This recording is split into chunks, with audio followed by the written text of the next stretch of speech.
please. Respect and facts. Go ahead. So a couple of facts. I'm American, I'm Jewish, my family lives in Israel. I just lived in Israel for the last 4 months. I got back 2 weeks ago. You dodged the bullet there. Literally. So what I think everyone who's never been to Israel and to Palestine don't really understand. You don't really understand until you go to the territories around the West Bank and around Gaza, and you're close up and you see the wall, and when you see the surveillance, and when you see cameras pointed towards the settlers, just a couple, and then you see thousands of cameras pointed towards the West Bank and to Palestinians, and those cameras are pointed into their homes, like not just the streets, not the public areas, straight into their homes, into their backyards, on their rooftops. I mean, until you see it, and you see that there are, on the checkpoints, there are autonomous weapons loaded and ready to shoot someone based on video footage, and that those autonomous weapons are pointed on one side. Like, I don't think people understand what occupation means. And I don't understand because I haven't lived it. I have only looked at it from a distance.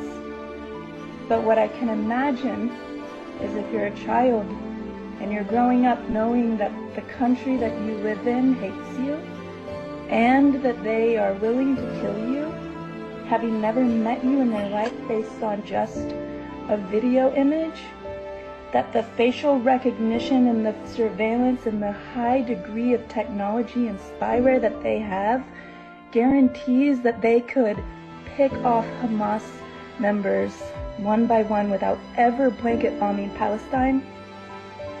There's no way that this level of intelligence that Israel has doesn't dictate that what they're doing is massacre and it's genocide, and that the occupation is inhumane, and that it's not based in religion, it's not based in who was there first, and it's not based in a tit for tat.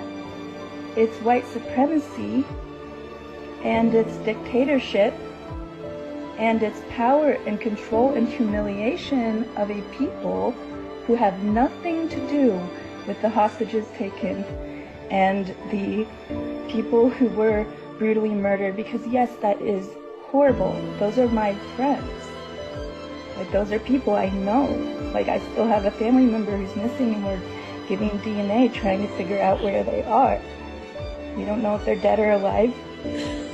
But then also I have Palestinian friends who don't have water, who have for years and years now lost loved ones and children, and have given birth at checkpoints, and who have been humiliated and dehumanized under an occupation and an apartheid, that if you are a child who grows up in that,